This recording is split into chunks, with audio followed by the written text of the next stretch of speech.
In this video, we're going to look at solving 4 different types of algebraic equations. Now, I know this may be kind of a long video, so that you can check down in the notes for timestamps if you want to jump ahead to get to the next problem. So let's start with this one right here.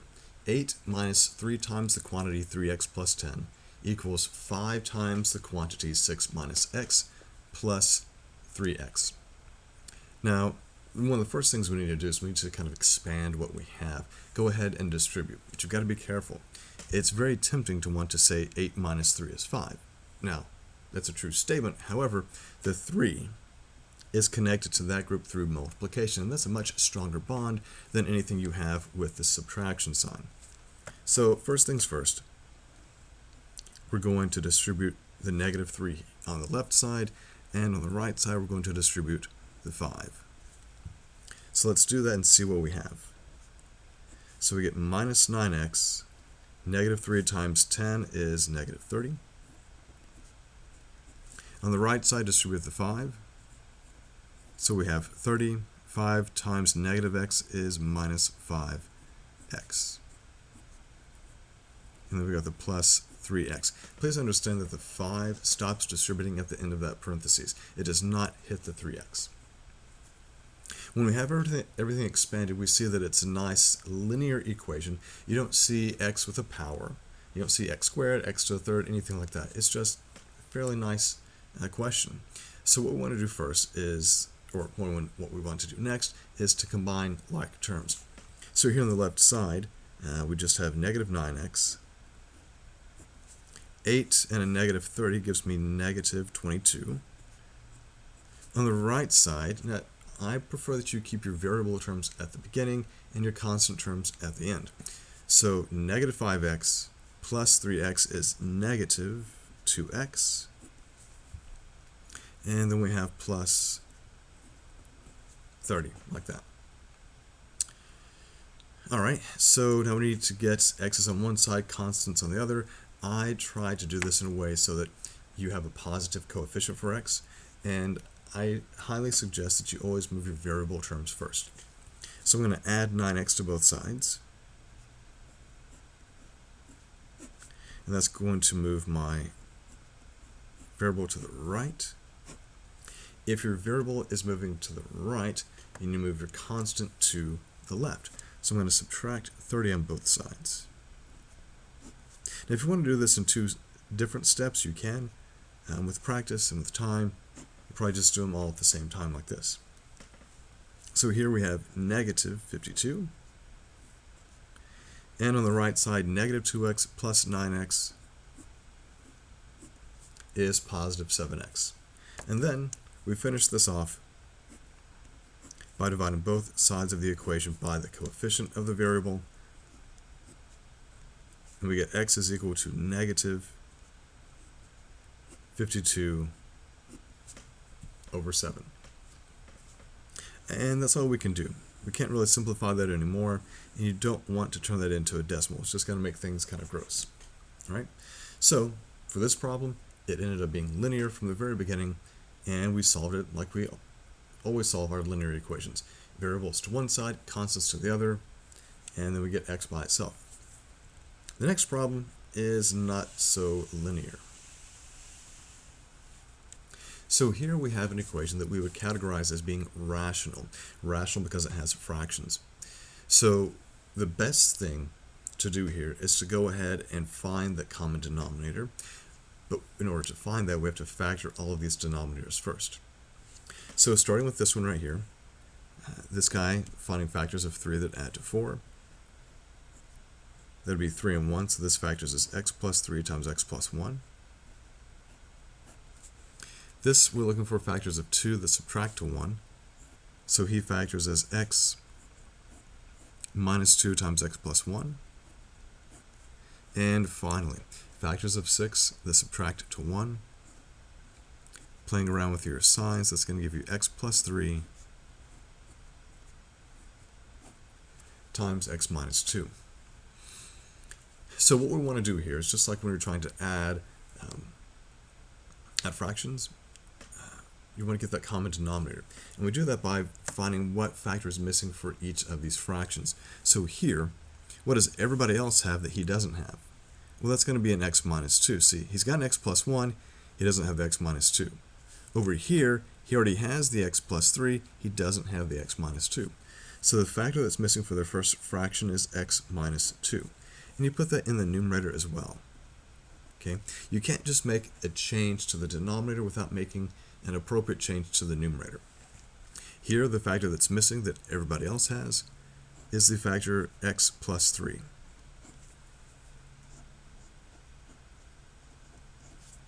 And over here, the factor that's missing is x plus 1.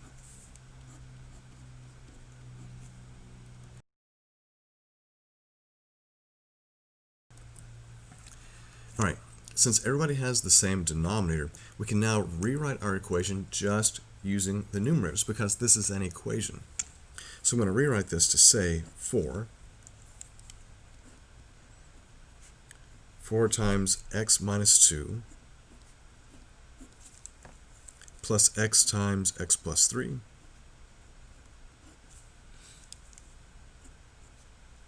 is equal to 10, oops, there we go, 10 times x plus 1. So since everybody has the same denominator, we can rewrite our equation just by using the numerators. Now I suggest that you write it like I'm doing here and then distribute, because a lot of times I see students that try to rewrite and distribute at the same time and they miss a sign, they miss a distributing thing, so be careful. So we distribute, we get 4x minus 8 from the first piece, distribute the x, so that's x squared plus 3x, and then over here distribute the 10, and we have 10x plus 10. So we were able to get rid of our fractions.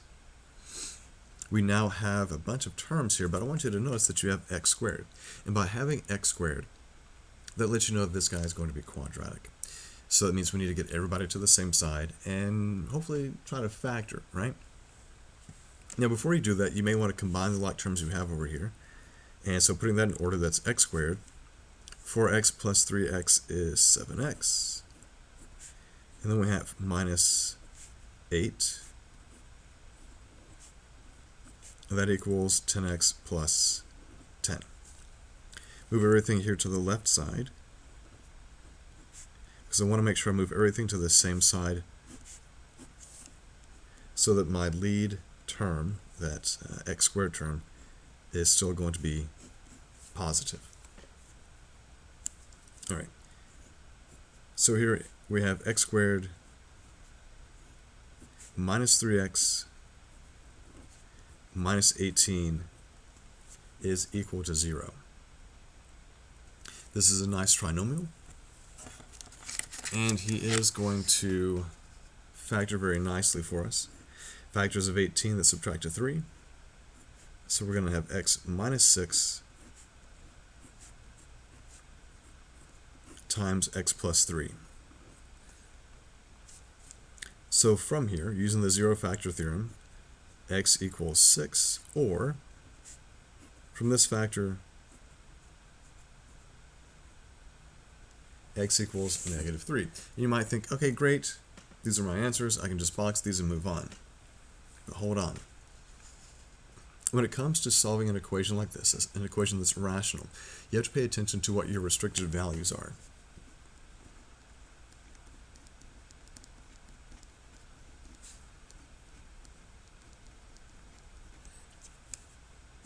Your restricted values are any values that would make your denominator equal 0. So if you look at your factors here, negative 3 would make this factor equal to 0, negative 1 would make this one equal 0, and positive 2 would make that one equal 0. So what this means is that if any of these happen to be solutions, we can't actually include them in the solution set because they would give us something that's undefined when we try to plug them back into the original. So that means x equals negative 3 can't be included. So x equals 6 is our answer, and x equals negative 3 doesn't work, and what we do is that we call this guy extraneous. This is an extraneous solution. It isn't that we did anything wrong. It's just that when we try to plug it back into the original, it just doesn't work out. Okay? So the only answer here is x equals 6. Okay? But again, with rational equations, you always want to make sure that you go back to the original to see what your restricted values were so that you don't run into an issue. All right. Let's do a couple more. So let's take 2x squared plus 36x plus 148. Now, I hope you can see from the very beginning that this is something that's quadratic because we see the x squared, the x, and the constant term. Now, all too often I have students that will just throw everything that looks quadratic into the quadratic formula, and that's not the best thing to do. You want to go through your progression, right? The first thing you look for is, can I use the square root property? Is this an equation where I only have one instance of my variable and it is either the square or contained in the square? And the answer is no. I've got two variable terms, so I can't use the square root property. Next thing you might ask is, well, how about factoring? Does this factor? Now, I'm going to go ahead and tell you right now that this is not going to be a problem with factors. So, doesn't work, doesn't work. Well, then we try to do completing the square, right? Well, if you remember what completing the square says, completing the square says you've got to move the constant term to the other side. So we have 2x squared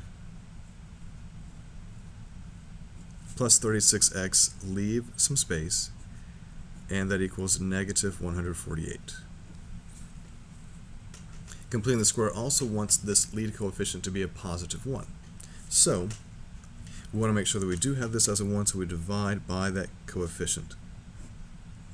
And we divide every piece by that. Now, if dividing by that lead coefficient is going to cause you to have fractions later on, then you don't want to do this. And instead, you'll end up doing the quadratic formula.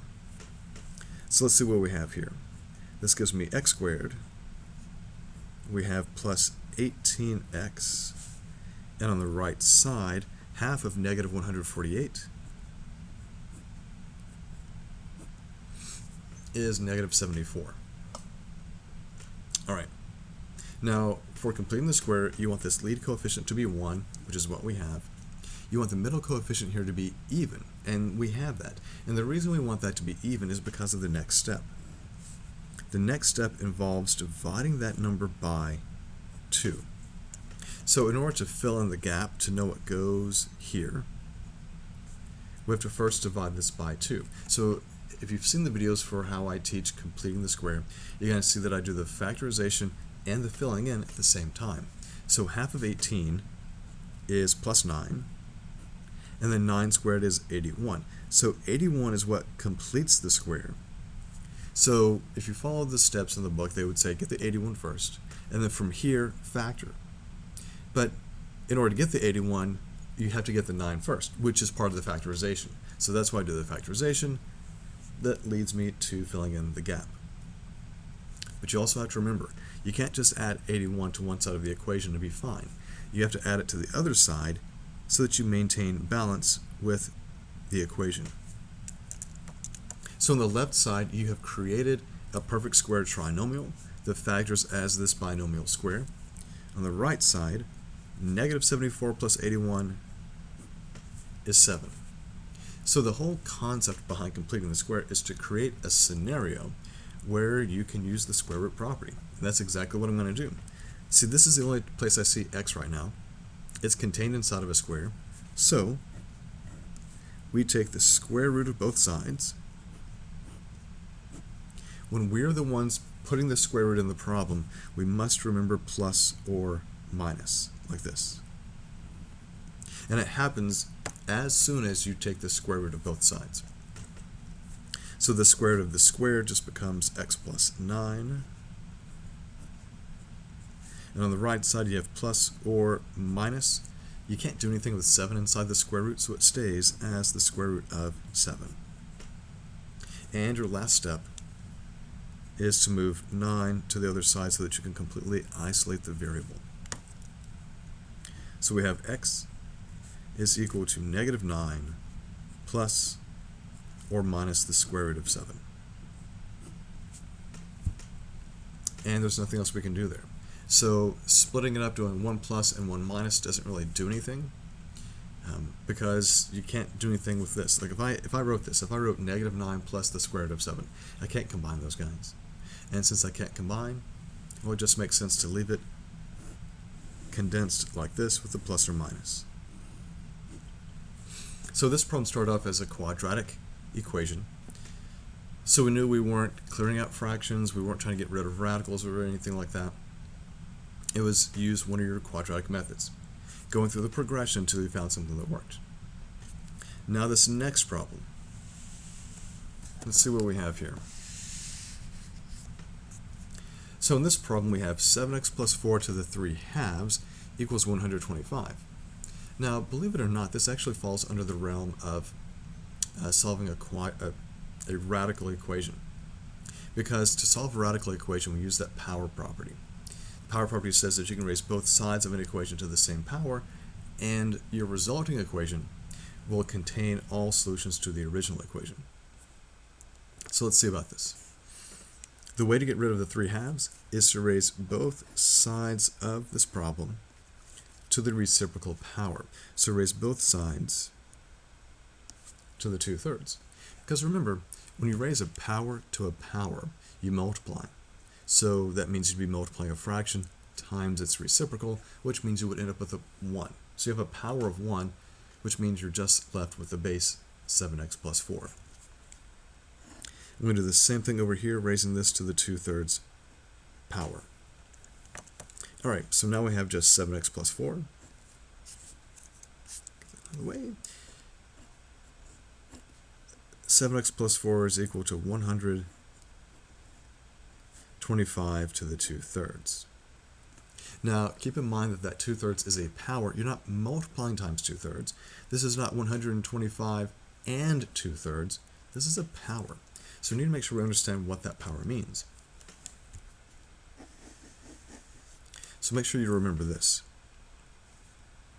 When you have x to the 1 over n power, that means the nth root of x, right? So that means that the denominator of your power becomes the index of your radical. So if I do x to the m over n, that means the nth root of x then raised to the power. And that's really the best way of looking at that. There's another way to work that out, but it really is best for you to go ahead and do the radical first before you do the power. And that's what we're seeing right here with the 125 to the 2/3. So this really means, again, the denominator of your power is your index. That means that you're looking at the cube root of the base 125. So see how the index, or the denominator becomes the index. And your numerator becomes your power, so this becomes that guy right there. And really, it's just a matter of working this out step by step. The cube root of 125 is 5, and so now you've got to do the square. So 5 squared is 25. So one step and a little bit of simplifying to turn this crazy looking power into an equation that is just linear. And at this point, we know what to do. As they say, it's not my first rodeo. Alright, so 7x is equal to 21. Divide both sides by 7.